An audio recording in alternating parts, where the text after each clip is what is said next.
Mangala Ganapate Namaha. When we discuss about religiosity and religion, both are quite different in their aspects. A person who gets birth in any religion called such a religion, maybe Hindu or Christian or Muslim, whatever the religion, Sikh or Buddhism, but maintaining till last breath the principles narrated, explained in religion, and making his mind purely on that arena, that is called religiosity. Religion is a platform of coming out of the life. It is a path, it is like a torch. Religiosity shows the path with bright light. Torch bearer is different from torchlight. There is torchlight. Unless the torch bearer puts on and shows everywhere, the darkness will be disappeared. In this way, a person who gets birth in religion is a common phenomenon.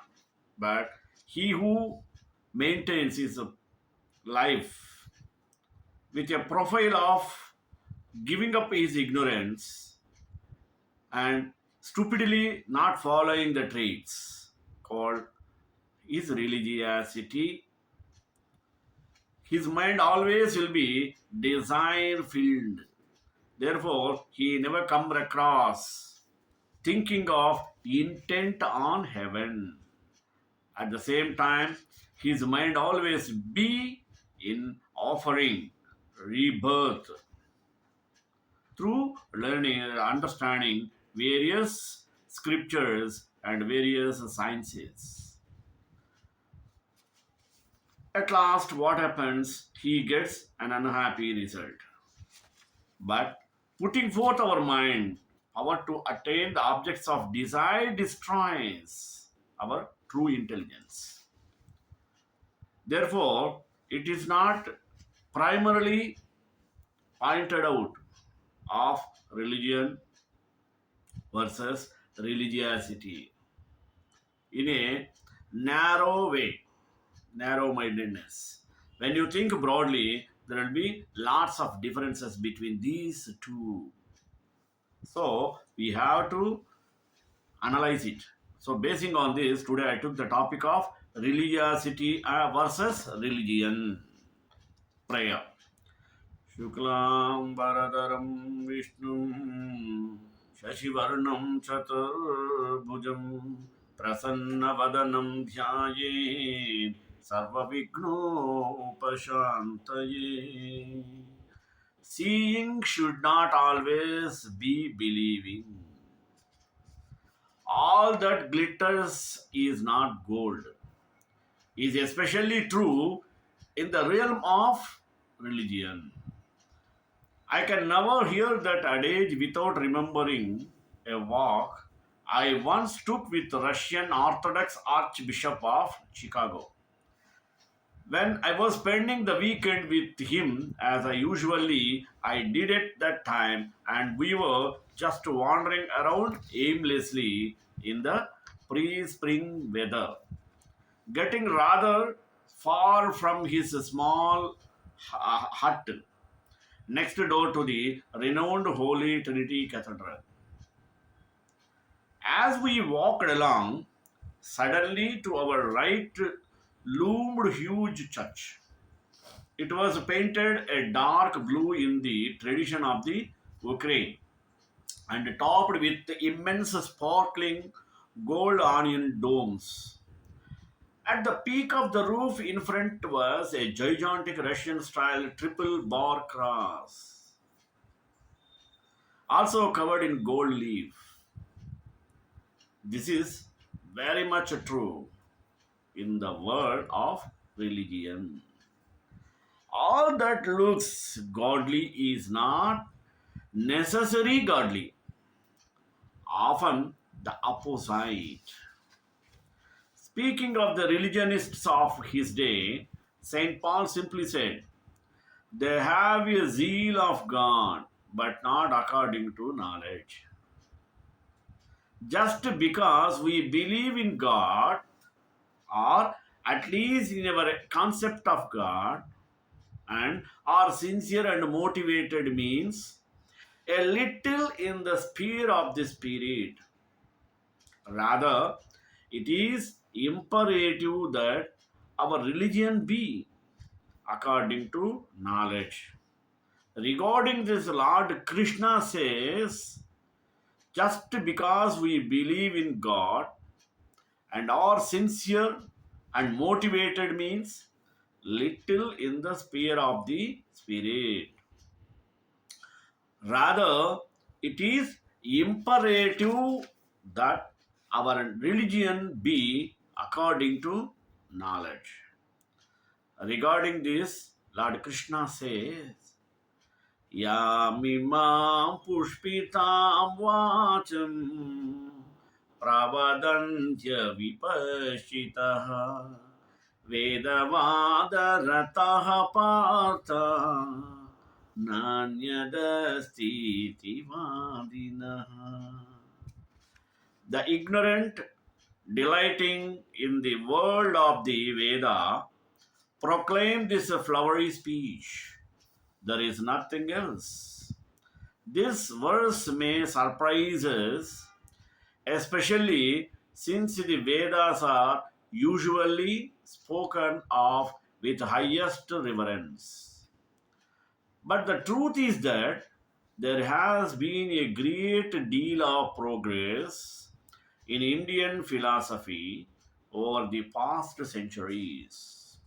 Since Krishna spoke these words, the supreme teacher of wisdom, Adi Shankara, was born at a time when Vedic religion was at its lowest ebb, so much so that only a small minority even professed to follow it, the majority having abandoned its empty and superstitious ritualism for the superior spiritual perspective of Buddhism, which rejected the Vedas.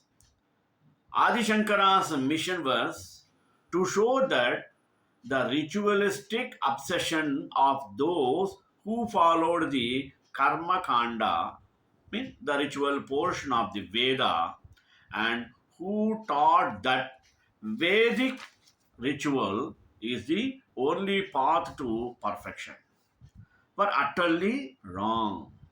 By his masterly commentaries on the Brahma, mean Vedanta Sutras, the Upanishads, the Gita, and Yoga Sutras, he restored the original teachings of ancient rishis and saved the very existence of Sanatana Dharma. Today, adherents of that Dharma study the Vedas to discover the wisdom hidden therein, not to simply recite them in a superstitious manner. Credit must be especially given to the 19th century reformer, founder of Arya Samaj, Swami Dayananda Saraswati, for expounding the Vedas as a purely spiritual text that only appear to deal with externalities. Yet Krishna's words are still relevant for throughout the world. Religious people are following only the external appearances of holy scriptures and are intent only in getting the good things of life while in this world and going to a heaven after death that is nothing more than a version of the earth without the flaws. Gaining heaven and avoiding hell, getting reward and avoiding punishment, in other words. In other words, greed and fear are their motives. The life of the spirit simply does come into it. In fact, there is nothing else to the religion but their selfish purposes. A profile of ignorance. Lord Krishna has already told us that the sole purpose of yoga is the realization of the self and the liberation that produces. It is not hard to conceive that this should also be the intent of religion, but it rarely is. For lacking true knowledge and wisdom, the various religious set forth ways and means it rarely is. For lacking true knowledge and wisdom, the various religions set forth ways and means that are oriented toward just about everything material and egoic, not toward knowledge of the self or the means to attain it. Just the opposite. They push their followers further into the mire of material consciousness, even promising them eternal physical embodiment after a mythical resurrection from the dead. A resurrection into matter instead of insurrection into spirit. I do not mean to be pointing the finger only at Western religion.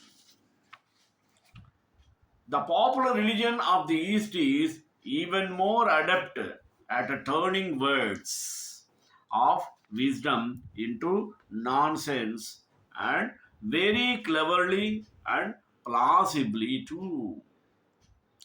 To gauge the truth of his assertion, read the Upanishads and the Bhagavad Gita and then take a broad look at a contemporary Indian religion and even yoga in their popular forms.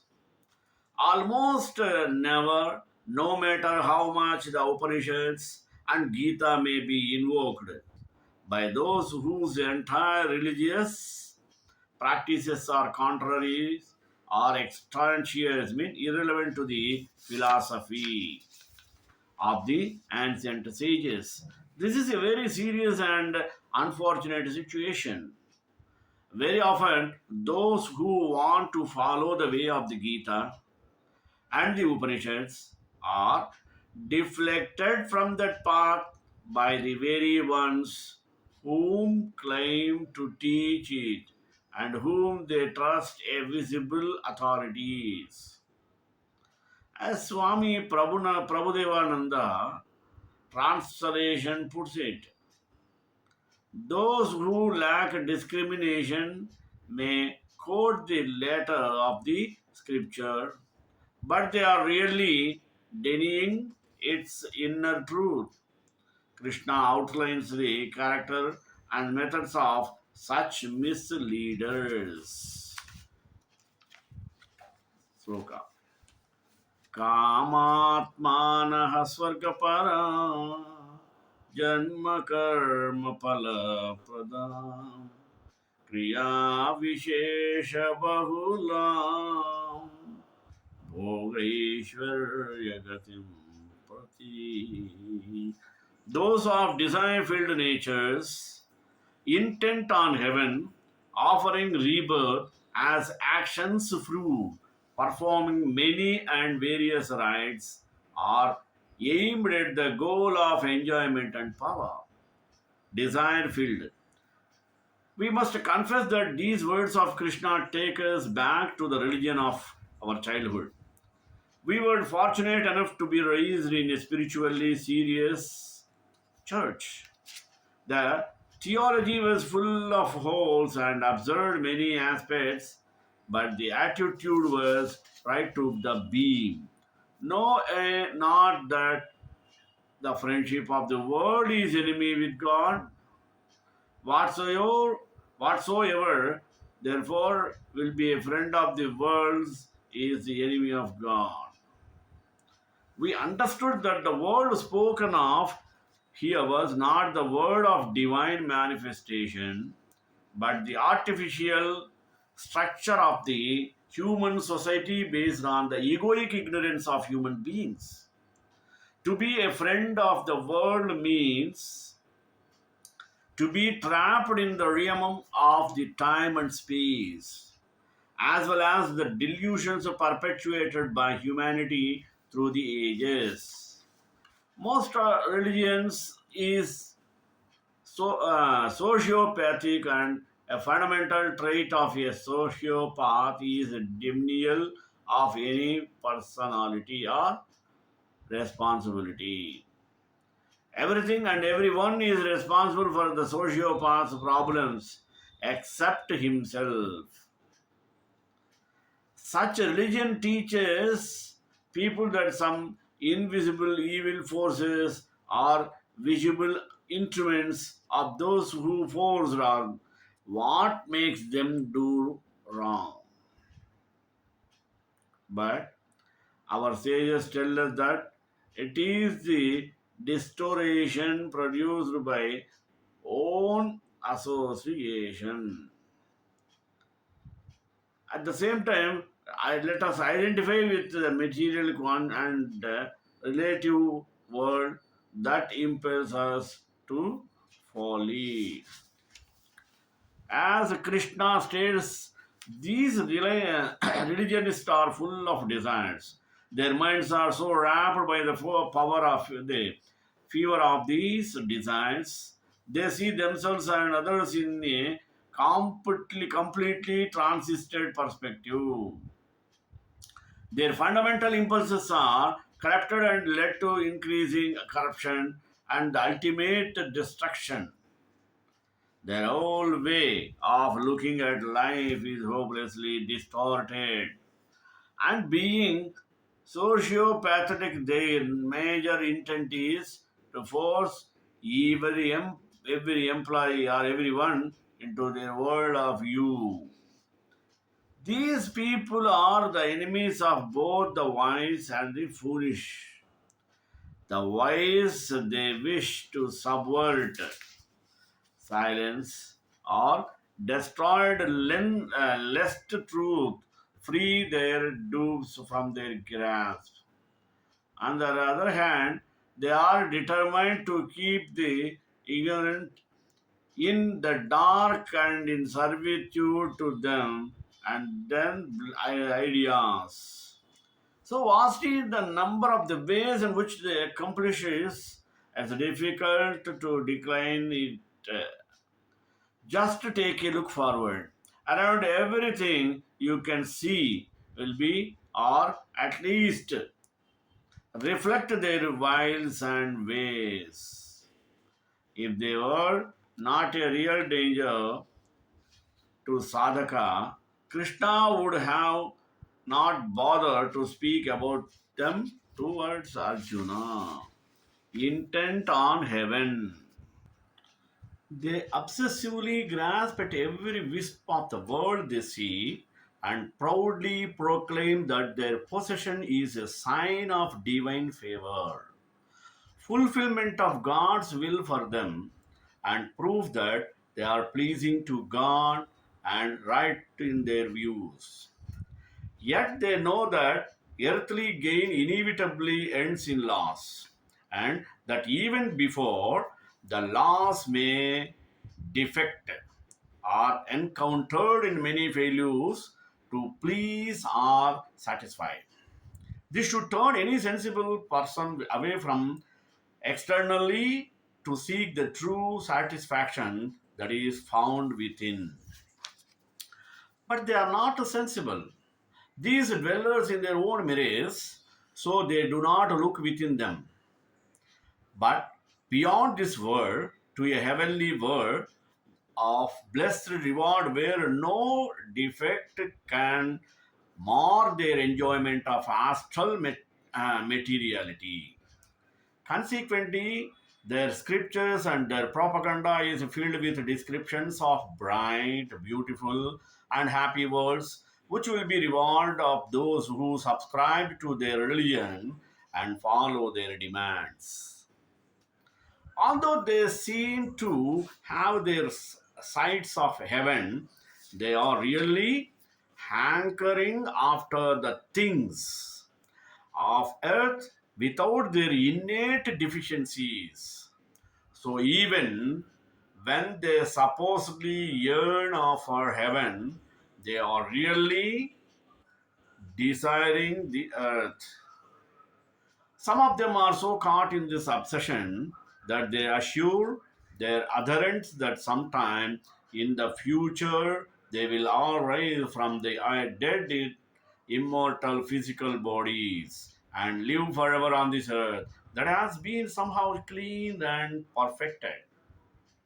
Of course, these delights are not just for the picking up, they are the rewards of a pleased and placated divinity. They are the efforts held out of the eager donkeys that follow them, offering rebirth. Yet, as Krishna points out, all they really offer is rebirth as actions of fruit.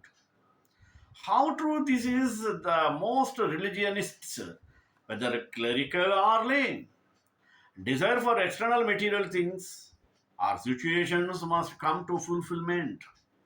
This is a fundamental law.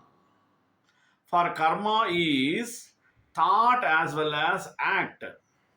Those who desire art of the world shall inherit the world over and over through continued rebirth. Even desire for a heaven that is really only the earth without fault or loss brings us back to the earth itself. What to say then of the doctrine of the eventual resurrection of the body and eternal dwelling in this world? Such an inspiration or aspiration can only lead to more and more births in a physical body, since the heaven of such people is only really the earth, just as their God is only themselves. The great teachers come and proclaim that freedom from karma and rebirth is possible. And they show us the way to freedom. But their supposed followers instantly degrade the message and build up a religion that only perpetuates the old bondage. They promise life and deliver death. A wonderful and horrible thing is committed in the land. The prophets prophesy falsely, and the priests bear rule by their means, and my people love to hate it so. This is evidence that no one religion has a franchise on ignorance and bondage. Performing many and various rites are aimed at the goal of enjoyment and power. Lord Krishna is not speaking only of the people outside India. Throughout the Indian subcontinent, right now, millions are streaming in and out of temples, paying money for rituals and blessings that are intended to give them whatever they might want. And the three deities of ritualism, pleasure, power, and prosperity, are diligently served by a greedy and materialistic priesthood. Those of us in the West whose contact with India has been in the form of visiting Indian spiritual teachers and yogis, look at all this with a spiritual perspective completely incongruous with the truth. Look at those vast and beautiful temples we enthuse. all monuments to the spiritual aspiration and devotion of the people. Not at all. And almost never. Those temples are monuments to greed and superstition, as well as a fear, both fear of lacking material things and of incurring the wrath of the skittish deities, whose scriptural biographies are welterings of lust, anger, jealousy, vengefulness, and ego, just like their devotees. Our situation is very much like that of some friends of mine who often went to India to visit the ashram of a renowned spiritual figure. Since they could not understand the saint's language, every word spoken in the ashram by the saint and the visitor seems embodiments of spirituality, and the Western devotees felt edified every moment.